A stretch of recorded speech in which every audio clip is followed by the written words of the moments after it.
What I'm working on today is the transmission oil change.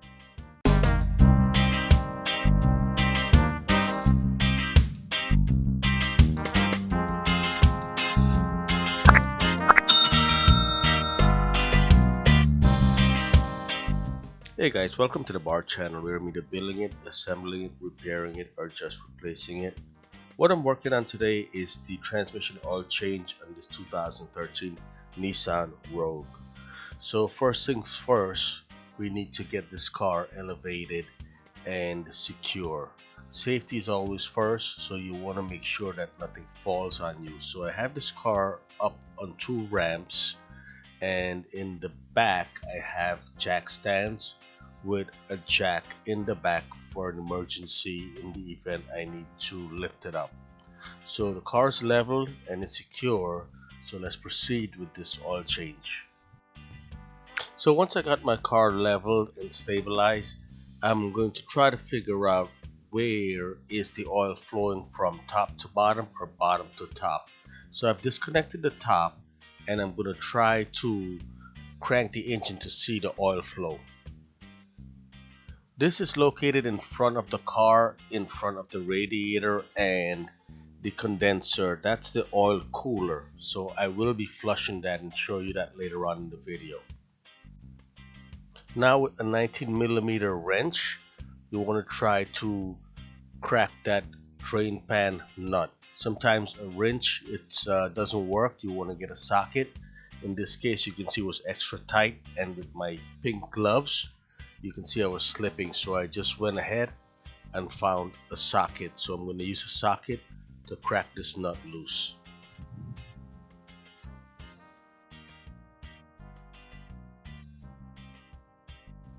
Guys, please don't mind my pink gloves. There was a shortage of gloves. I couldn't find any gloves, and I really don't want direct contact with the oil on my hand, so I end up getting some dish gloves, and pink was all they had, so I took what they had. Anyway, as I'm working on this car, it's a 2013 with 60,000 miles on it, and it's 7 years old at this point in time when I'm changing the oil. Now, prior to changing the oil or draining the oil, you want to check the oil level first when the car is level on the ground, so you know where it's at. You have a reference point. 1. 2, you also want to warm the engine up. Bring it up to a temperature 100, about 100, 115 degrees or something like that for the transmission. I know a lot of us don't have a thermometer. Just run it up to a reasonable temperature, not hot but warm. That way you can work with it, but the oil is still warm and it allows for flow. You want the oil to flow freely and easily. So what you need to do is pull the dipstick out. Once you pull the dipstick out, it'll let air in from the top. And once the air goes in from the top, it'll create a free flowing for the oil. If you don't pop that dipstick out, the oil will probably just drip out slowly than normal.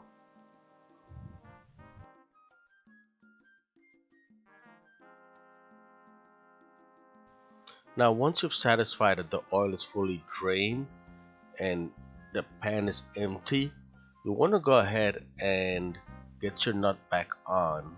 You can hand tighten it if you need to do something else. In this case, I'm done with this area, so what I'm going to be doing is get my torque wrench and clean this whole area up with the oil. Get my torque wrench and torque it down to spec. In this case, it's 25 foot-pounds of torque on this pan nut. So let me get my torque wrench and torque it down.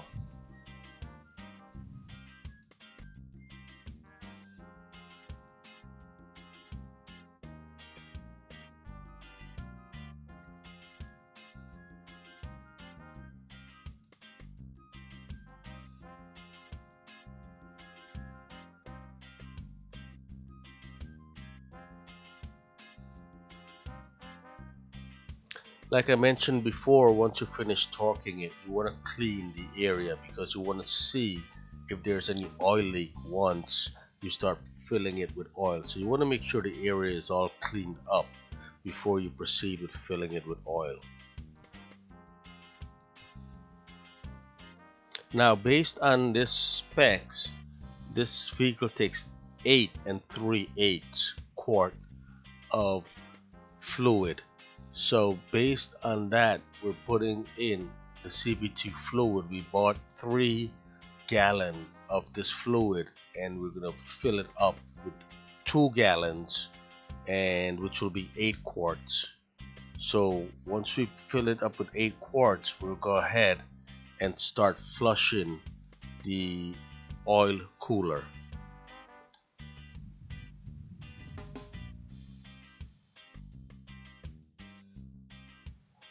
Now I'm going to be going to the oil cooler, and what I'm going to be doing now is removing the bottom hose. If you recall, in the beginning of the video I was checking to see which is the input and output of this oil cooler.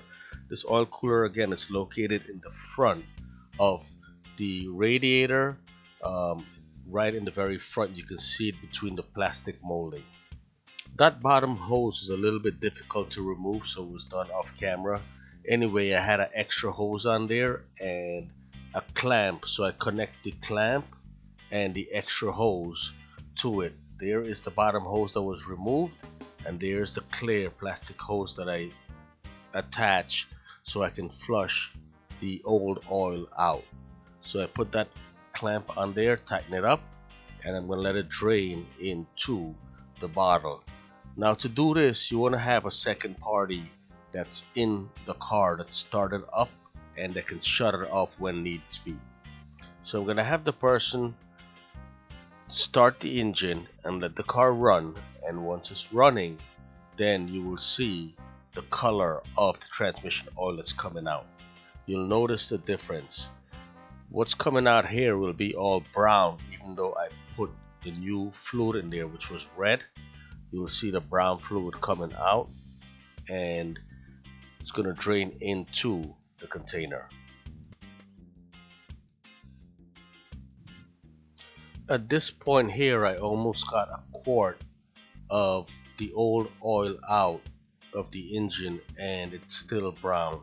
So I just wanted to double check to make sure that it's brown and not the red oil, because it could be, I could be not seeing properly because of the daylight or whatever. So I'm just double checking to confirm that it was the brown oil and not the red oil. So I'm going to repeat this again one more time until I see the red transmission fluid. Now, second time around, I started seeing some red fluid coming out.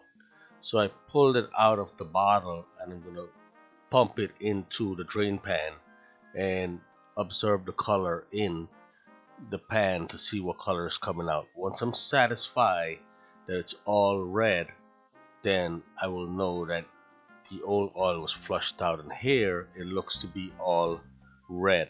If you look at it in the hose, it's all red compared to the early part of the drain. You will see it was brown. So now it's all red, and I'm quite satisfied that it's a full flush.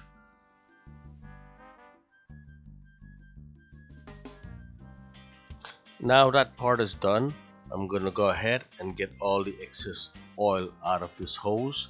Once that's out of this hose, I'm gonna go ahead and disconnect my drain hose that I rigged up to put on the bottom of this cooler. I'm gonna get the original hose back that's going back to the transmission, get that all connected,